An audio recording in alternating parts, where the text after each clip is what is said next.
Peace, love, and light, everybody, or whoever's watching this video. Um, I first want to apologize for my appearance. I know I'm looking kind of rough. I just woke up, and normally I don't do this. This is new for me, so you have to bear with me on these videos.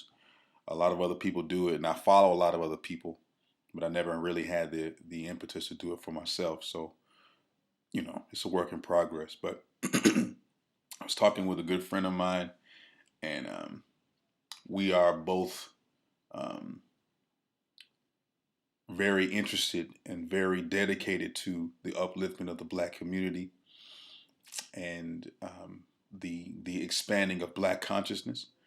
Um, we're both talking about how disillusioned we have become um, from the so-called Black consciousness movement, and I guess you already, those of you who know about the Black conscious movement, you know what I'm talking about. It is the conscious movement. It's, I say, pseudo conscious movement because increasingly I'm learning and finding out that it's not very conscious at all.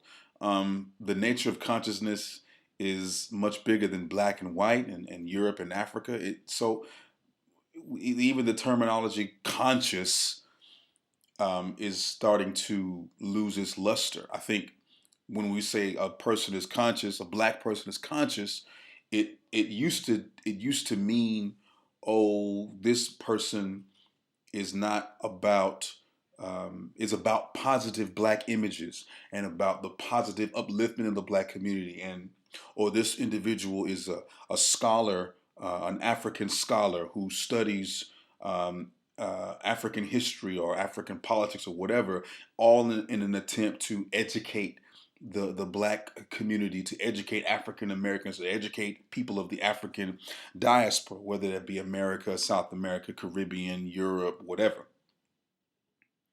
And so we have a lot of these conscious figures. Of course, we have you know the ancestors who like Sheikh Anta Diop and Dr. Asa Hilliard, Dr. Yosef Ben Yakinen, Dr. Chancellor Williams. Um, we have Dr. John Henry Clark. All of these people who have gone on to be with the ancestors who were scholars, who taught and educated and trained an entire generation of black conscious people. Dr. Runoko Rashidi is one of them. Ivan Van Sertima, all of these individuals, some of them are still alive, some of them have passed away, but they are just um, a small segment of the Black conscious movement. Um, and they taught and they educated us, and they wrote books and they have lectures, and if you are a younger person in the newer generation, that's sort of the foundation to the conscious movement. And but now we have this newer generation of black conscious figures, um, like Dr. Umar Johnson and Brother Polite and some other people, Sa Netter and all these people, and Dr. Boyce Watkins and like I said, Dr. Runoko Rashidi. This is a newer generation. But and this is what me and my friend were talking about. It's like lately, the so-called conscious movement has been suffering, and it's not. It has not been what it was before. Like, it's not like Dr. Ben and Dr. Chancellor Williams, who came together, even though they had different approaches to black consciousness, to black upliftment. They came together. They were advocates for scholarship, and they would write books and they would do research, and they would go to Africa. They would go to different parts of Africa and do the research, the hard research, and get into the academics and the classrooms, and they would debate with scholars, and they would debate with white scholars, European scholars, about issues of Black history and issues of African history and how that impacts today. And now we have this conscious movement that's not very conscious. Um, Number one, my friend were just talking about it's like the conscious movement has lost its scholarship.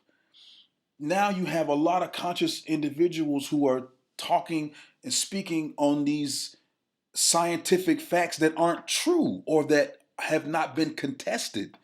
There's this claim, there's a statement about the black woman is God, and I do believe that the black woman is God. But now there's this concept, there's this idea that black women, that the black woman was first, and that she was able to produce offspring without the benefit of a man. Okay, that's an interesting theory. That's an interesting statement. But where's the proof? Where's the documentation? I consider myself an educated man. I have a master's degree. I have a bachelor's degree. Um, I'm always studying. I'm always trying to learn something new. So when I hear these young brothers come with these powerful assertions about parthenogenesis in the human species, I want to research that. When they talk about the power of melanin, I want to research that. Not because I doubt these brothers, not because I feel like these brothers are full of it, but because for me as a scholar, I want to see some source material. Because as much as I want to believe these things, I also want to be grounded in a scientific method. I want to be able to take my findings and present it to people who disagree, and we have a debate about it. But I'm not satisfied with just saying, yeah, black woman was first. She created the man, and then that's it. That doesn't satisfy me. So I look for source material. Dr. Yosef Ben Yakinen wrote a book called Africa, the Mother of Civilization. And he wrote another book that was called Africa, the Mother of Western Religions. That's a bold statement. But he backed it up with research. And it wasn't just a statement to say, all religions come from Africa.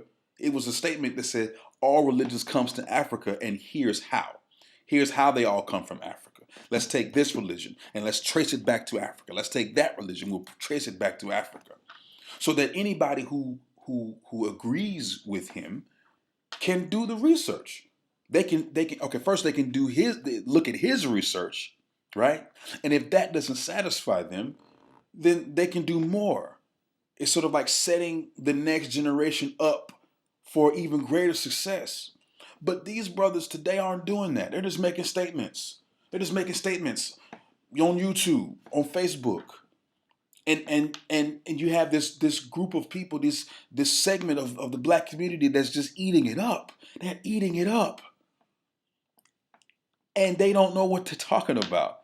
They haven't done their own research. Because somebody changed their name to Pharaoh, or somebody changed their name to Ma'at Ra,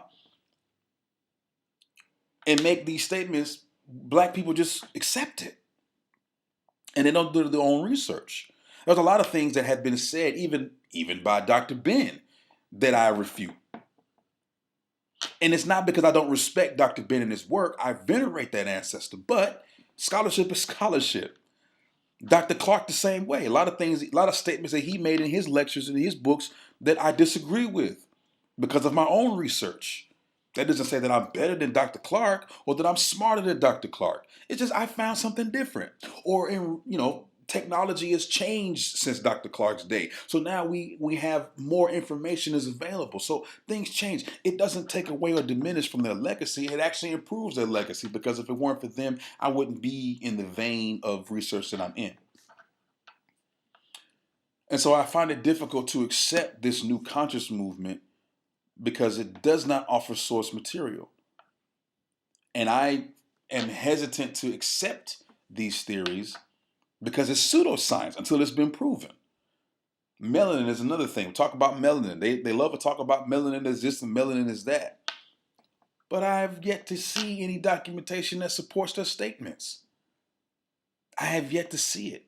And it's not to say that it's not true, but for me, I like to see it. I like to read it for myself. Send me a website link. This is 2016 now. Send me a website link. Send me something that supports what you're saying. And number two, and this is the biggest thing, this conscious movement has become very aggressive and self-destructive. You got all of these